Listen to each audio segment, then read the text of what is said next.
Namaskar, Swagatam janaisu মোৰ YouTube চেনেললৈ আজি ভিডিঅ'ৰ বিষয়বস্তু annual examination 2023-2024 class 6 subject English এই ভিডিঅ'টোৰ জৰিয়তে এনুৱেল এক্সামিনেশ্যন অৰ্থাৎ বছৰিকীয় পৰীক্ষা 2023-24 বৰ্ষৰ ষষ্ঠ শ্ৰেণীৰ ইংৰাজী বিষয়ৰ প্ৰশ্ন কাকতখনৰ আটাইবোৰ প্ৰশ্নসহ উত্তৰ আলোচনা কৰা হ'ব যদি এই ভিডিঅ'টো চাই ভাল লাগে তেন্তে লাইক কমেন্ট শেয়াৰ কৰিব আৰু যদি মোৰ চেনেললৈ নতুনকৈ আহিছে তেতিয়াহলে সাবস্ক্ৰাইব কৰিবলৈ নাপাহৰিব এতিয়া আহকচোন পৰম নকৰ ভিডিঅ'টো আৰম্ভ কৰো এক নম্বৰটো দিছে choose the correct options from the alternatives and write them separately অৰ্থাৎ কি কৈছে ইয়াতে আমাক পাঁচটা প্ৰশ্ন দিয়া হৈছে আৰু পাঁচটা প্ৰশ্নৰ এটা প্ৰশ্নত কি চাৰিটাকৈ উত্তৰ দিছে ঠিক আছে চাৰিটাকৈ উত্তৰ দিলে এতিয়া যেটো শুদ্ধ উত্তৰ হ'ব হেতু আমি বাছি উলিয়াই বেলেগকৈ লিখিব লাগিব বেলেগকৈ মানে আমাক বহি দিব নহয় পৰীক্ষাত লিখিবৰ কাৰণে সেই বহিখনত আমি লিখিব লাগিব ঠিক আছে ইয়াতে টিক মাৰ্ক দিলে কিন্তু নহব সেইকাৰণে কৈ দিছে যে write them separately অৰ্থাৎ বেলেগকৈ লিখিব দিছে ঠিক আছে তো ইয়াতে যেনে 1 টো দিয়া আছে কপিলপ্ৰিয়া সাধু was translated into 14 languages ঠিক আছে ইয়াতে কি হ'ব উত্তৰটো 14 হ'ব তো আমি 14 অকল b 1 or 1 দি পেলাই আমি b 14 টো লিখিব পাৰো আৰু নতুবা আমি এনে ধৰণেও লিখিব পাৰো যে কপিলপ্ৰিয়া সাধু was translated into 14 languages অৰ্থাৎ ফুল সেন্টেন্স টো লিখি মাজত 14 টো বহাই দিলেও ফুল নহব ঠিক আছে এই দুটা ধৰণ দেখাই দিছো যেটো ধৰণে লিখিবলৈ সুবিধা হয় সেই ধৰণে লিখিবলৈ চেষ্টা কৰিলে হল ইটো দিছে the water fairy finally gave the woodcutter 3 axes তো ইয়াতে কেটা তিনিখন কুঠাৰ দিছিলে ন তো এটো আমাৰ উত্তৰ হ'ব 3 axes ঠিক আছে তো ইয়াতে আমি অকল অপচনটো লিখিব পাৰো আৰু নতুবা মই এনে ধৰণে লিখি ৰাখিছো ফুল সেন্টেন্স দি পেলাই এনেকৈ লিখিব পাৰো হ'ব অকল অপচনটো লিখিলেও কথা নাই কিন্তু হা ভুল নহয় সুবিধা টাইম অনুযায়ী কামবোৰ কৰিলে হৈ গল এতিয়া নেক্সট 3 নম্বৰটো দিছে নবকান্ত বৰুৱা গট দ্য সাহিত্য একাডেমি এৱাৰ্ড ফৰ ককা দেউতাৰ হাৰ তো এটো আমি বি অপচন হিচাপেও লিখিব পাৰো ককা দেউতাৰ হাৰ বুলি অকল লিখিলে হ'ব আৰু মই ইয়াতে লিখি ৰাখিছো ধুনিয়াকৈ নবকান্ত বৰুৱা গট দ্য সাহিত্য একাডেমি এৱাৰ্ড ফৰ ককা দেউতাৰ হাৰ আৰু নেক্সট টু 4 টো আমাক দিছে international day of yoga was first celebrated on 21st June 2015 তো এটো এনেকেও লিখিব পাৰো আৰু নতুবা এনে ধৰণে আমি লিখিব পাৰো নেক্সট টু আমাক দিছে The Manas National Park hosts species of birds এটো হ'ব 380 ঠিক আছে অকল 380 টো লিখিব পাৰো নতুবা এনেকে হ'ব এতিয়া আমাক 2 নম্বৰ দিছে answer the following questions in complete sentences অৰ্থাৎ তলত দিয়া প্ৰশ্নসমূহৰ উত্তৰ সম্পূৰ্ণ বাক্যত দিবলৈ দিছে আৰু এখিনিতে ক'ব খুজিছো যে প্ৰত্যেকটো শব্দৰ অৰ্থ এতিয়া বুজাই নাথাকো এই কাৰণে নহলে ভিডিওটো বহুত বেছি দীঘল হৈ যাব অলৰেডি বহুতখিনি আছে পিছৰ পিনে ঠিক আছে তো মই কেৱল প্ৰশ্নসহ উত্তৰবোৰ ক'বলৈ চেষ্টা কৰি যাম ওকে কিবা বুজি নাপালে মোৰ আগৰ এইবিলাক ভিডিও দিয়া আছে যে প্ৰত্যেকটো লেসন সহ ভিডিও দিয়া আছে এইবোৰ চাই ল'ব পাৰে আপোনালোকে এতিয়া এটো দিয়া আছে যে where is the Manas National Park located তো ইয়াৰ উত্তৰটো আমি এনে ধৰণে লিখিব লাগিব যে the Manas National Park is located in the Himalaya foothills তাৰ পিছত দিছে b2 how do penguins come উত্তৰটো হ'ব penguins come in a line তাৰ পিছত আমাক দিছে how was the woodcutter আৰু এটো হ'ব the woodcutter was sincere in his work and very honest তাৰ পিছত আমাক দিছে how is the weather in the monsoon আৰু এটো উত্তৰটো হ'ব the weather in the monsoon is thunder and rain তাৰ পিছত আমাক দিছে how is Nabakanta Barua popularly known as তো ইয়াৰে উত্তৰটো হ'ব Nabakanta Barua is popularly known as এখুত ককাইদেউ তাৰ পিছত next question when and where was Ravi Shankar born ইয়াৰে উত্তৰ হ'ব Ravi Shankar was born in Banaras on 7th April 1920 তো এটো হ'ব ইয়াৰ উত্তৰ নেক্সট সুধিছে জিটো what does father son do to begin the roots grow তো ইয়াৰ উত্তৰটো হ'ব father son glam and glow to begin the roots grow মই ইয়াতে কিয় লিখিব পাহৰি থাকিলো জানো এটা মই মুখেৰে কৈ দিলো এই উত্তৰটো যে কি কলো father son glam and glow begin to the roots grow এনেকে লিখিলে হল glam and glow যেটো আমাৰ কবিতাটো ধুনিয়াকৈ দিয়া আছে না এই লাইনটো ধুনিয়াকৈ লিখিলে হৈ গল তাৰ পিছত নেক্সট দিছে what are the teachers and the students wearing তো ইয়াৰ উত্তৰটো হ'ব the teachers and the students are wearing a blue t-shirt and a pair of black trousers. তাৰপিছত next আমাক দিছে What did the woodcutter bring from the forest? তো ইয়াৰে উত্তৰটো হ'ব The woodcutter brought the woods back into the village and sold them out to a merchant. তাৰপিছত next আমাক দিছে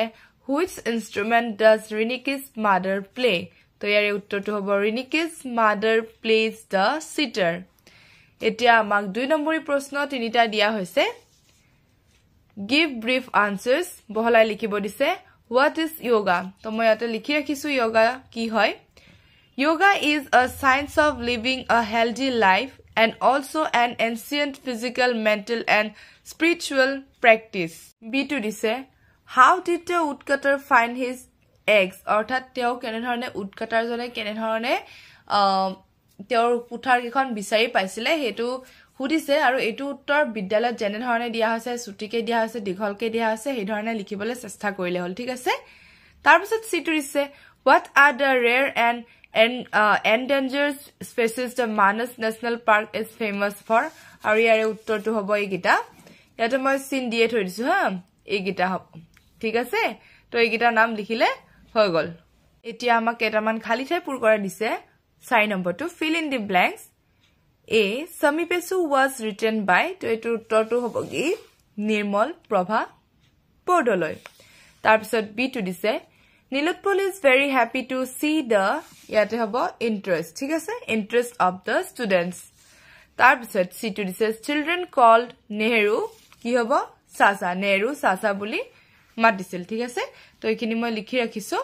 এটো হ'ব নিৰ্মল প্ৰভা পডলৈ ইয়া হ'ব interest আৰু এটো হ'ব Sasa তাৰপিছত next আমাক দিছে Write the first 4 lines of the poem Mother Earth অৰ্থাৎ Mother Earth কবিতাটোৰ প্ৰথম 5 শাৰী লিখিবলৈ দিছে ঠিক আছে এতিয়া আমাক 5 নম্বৰটো দিছে Write the first 4 lines of the poem Mother Earth অৰ্থাৎ প্ৰথম 4 লাইন Mother Earth কবিতাটো লিখিব দিছে তো যিকিটা কবিতা আছে সেইকিটা ভালদৰে মুখস্থ কৰিবলৈ চেষ্টা কৰিব লাগিব যাতে জিতু আহে হেটো লিখিব পৰা যায় তাৰপিছত 6 টো দিছে Find out the word from the box that rhymes with the following অৰ্থাৎ কি কৈছে যে ইয়াতে rhyming word আমাক বিচাৰি উলিয়াব দিছে তো আমি বিচাৰি উলিয়াব লাগিব ছন্দ মিলোৱা শব্দ মই লিখি ৰাখিছো গ্ৰেইন হলে ৰেইন হ'ব আৰু এইট হলে মেড লিখিব পাৰো আমি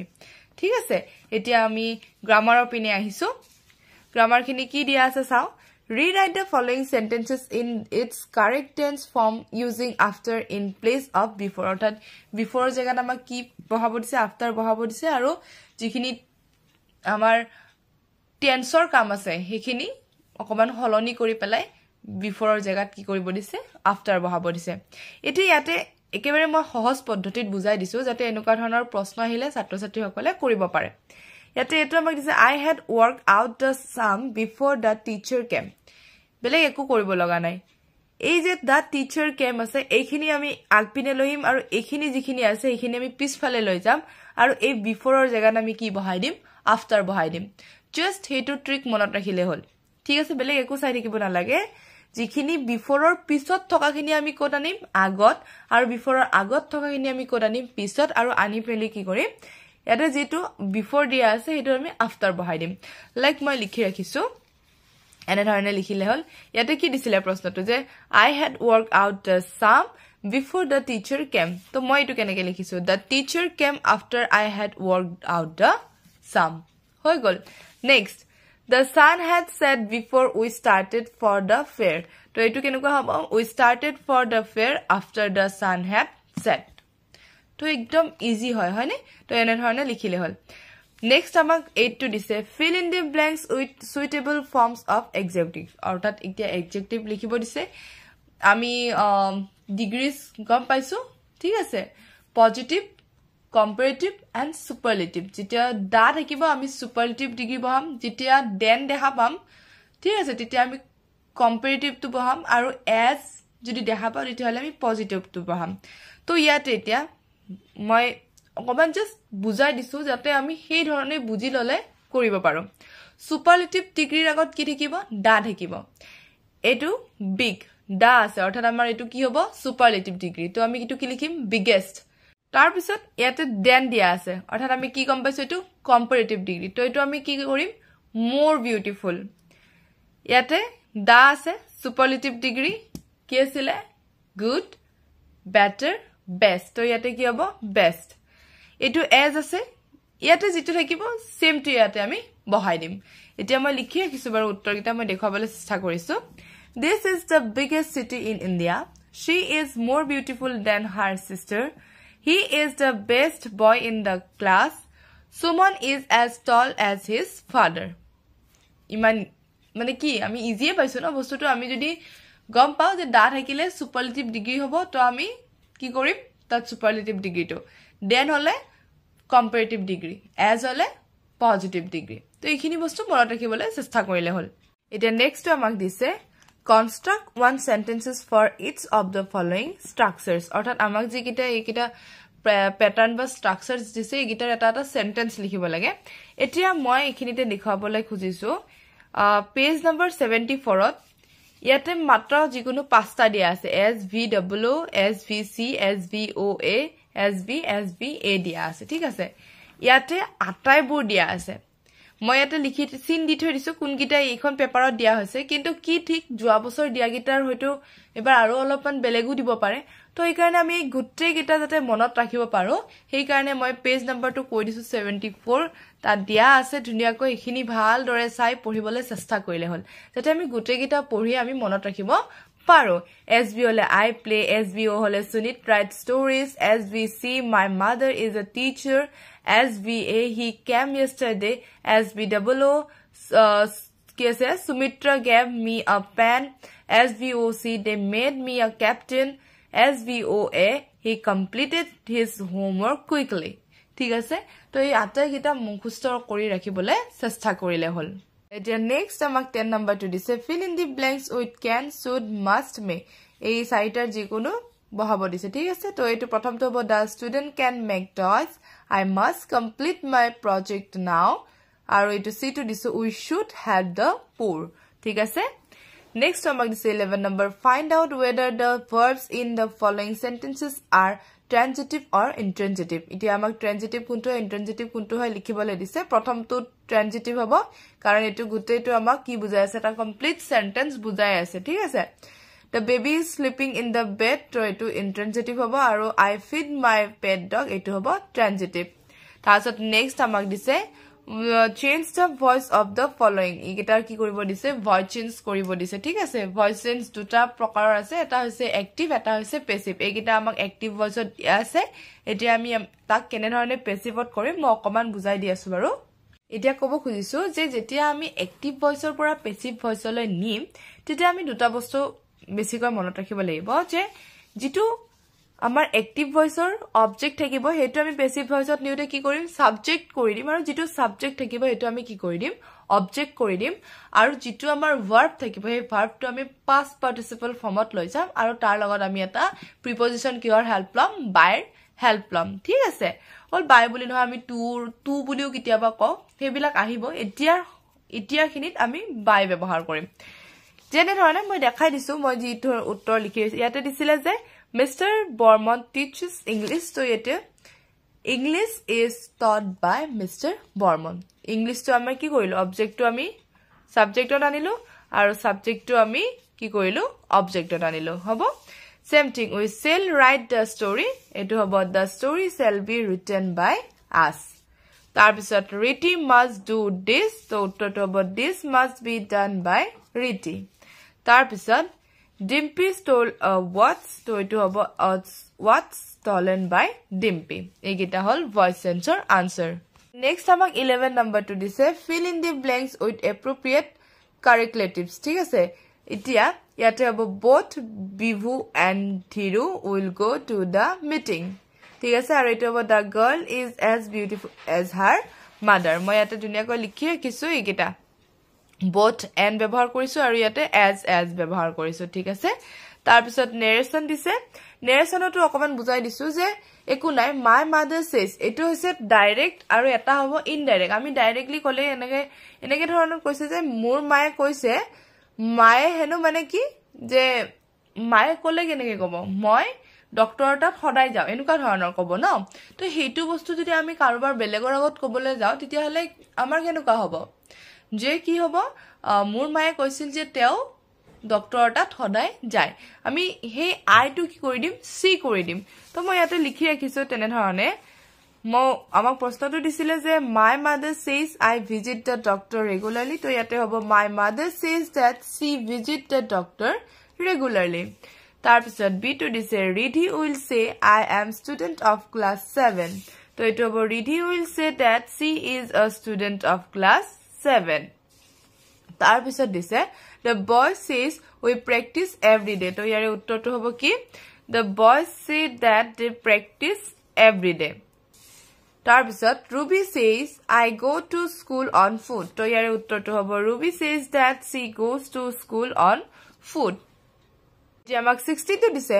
rewrite the following sentences using the correct tense forms of the verbs given in brackets অৰ্থাৎ ব্ৰেকেটত দিয়া verb কিটা আমাক কি কৰিব দিছে ঠিক কৰিব দিছে বা শুদ্ধ কৰিব দিছে মই ইয়াতে লিখি ৰাখিছো গুটেই কিটা প্ৰথমটো হ'ব the light went out while I was reading a newspaper ঠিক আছে past continuous or বাক্য হয় এটো they have been playing since 5 o'clock এটো হ'ব present perfect continuous or C2 হ'ব they reached the station after the train had left তো এটো হ'ব কি past perfect tense আৰু এটো the train starts at 9 o'clock every day বুলি গম পালে আমি every day always এবিলাক থাকিলে আমি গম পাম কি হয় এটো simple present tense ৰ বাক্য ঠিক আছে তো মই লিখি ৰাখিছো এইটা কিহৰ কি টেন্সৰ বাক্য হয় এটো মই লিখি ৰাখিছো নেক্সট আমাক 17 নম্বৰটো দিয়া আছে match the words in column A with those in column B ইয়াতে মই মিলাই ৰাখিছো আৰু এইখিনিৰ কাৰণে কিন্তু আমাৰ যিমানখিনি বছৰিকীয় পৰীক্ষাৰ সিলেবাসত বিল্ড আপ ইওৰ ভোকেবুলাৰি আছে আটাইবোৰ চাব লাগিব তেতিয়া আমি এনেকুৱা ধৰণৰ ম্যাচিং বিলাক কৰিবলে পাৰিম ঠিক আছে ইয়াতে 5 নম্বৰ দিয়া আছে 10টা দিয়া আছে এটা হাফ মাৰ্ক কৈ দিয়া আছে তো এইবিলাক আমি ভালদৰে বিল্ড আপ ইওৰ ভোকেবুলাৰি খিনি কিন্তু চাব লাগিব ঠিক আছে মই ইয়াতে বাৰু মিলাই থৈ দিছো সকলে চাই ললে হল নেক্সট আমাক 18 নম্বৰত এখন এপ্লিকেশন লিখিবলৈ দিছে মই বাৰু শৰ্ট ভিডিওৰ জৰিয়তে এপ্লিকেশনখন লিখি দিবলৈ চেষ্টা কৰিম আৰু কিতাপটো দিয়া আছে তো সেই ধৰণে লিখিলে হৈ যাব ঠিক আছে বা বিদ্যালয়ত যি ধৰণে শিকাইছে সেই ধৰণে লিখিলেও হৈ যাব এতিয়া 19 নম্বৰত আমাক পেজেস দিয়া আছে এটা প্যাৰাগ্ৰাফ দেখিবলৈ পোৱা গৈছে তাৰ পৰা আমি কি কৰিব লাগিব এই প্ৰশ্নসমূহৰ উত্তৰসমূহ বাছি উলিয়াব লাগিব মই বাৰু এই প্ৰশ্নসমূহৰ উত্তৰবোৰ ইয়াতে ধুনিয়াকৈ লিখি থৈ দিছো A B C D কৈ লিখি থৈ দিছো ইয়াৰ পৰা ধুনিয়াকৈ এই উত্তৰকিটা উলিয়াই লিখিবলৈ চেষ্টা কৰিলে হল এতিয়া মই 20 নম্বৰটোলৈকে আহিছো translate the following sentences into English তো মই এইকিটাৰ উত্তৰকিটা লিখি ৰাখিছো হেতু দেখাবলৈ চেষ্টা কৰিম তো 1 টো আমাক দিছে দেউতা আহি পোৱাৰ আগতে মই উলাই গৈছিলো ইয়াৰে উত্তৰ হ'ব I had left before father came তাৰ পিছত আমাক দিছে Ruby কয় যে তাই বহুত সুখী তো ইয়াৰে উত্তৰ হ'ব Ruby says that she is very happy তাৰ পিছত সভাখনত কেইজনমান ছাত্ৰ ছাত্ৰী আছিল ইয়াৰে উত্তৰ হ'ব There were some students in the meeting তাৰ পিছত তুমি এতিয়া কি কৰি আছা এটো হ'ব What are you doing now তাইৰ ফলাফলে মোক সুখী কৰিছিল এটো হ'ব Her result made me happy ঠিক আছে বাকি স্পেলিং এন্ড ডিকটেশন বিদ্যালয়ত লোৱা হ'ব আৰু ৰিডিং টু বিদ্যালয়ৰ তৰফৰ পৰাই লোৱা হ'ব তো এইখিনি আছিল যোৱা বছৰৰ ইংৰাজী বিষয়ৰ ষষ্ঠ শ্ৰেণীৰ প্ৰশ্নকাকতখন তেন্তে আজিৰ কাৰণে থ্যাংক ইউ ফৰ ওয়াচিং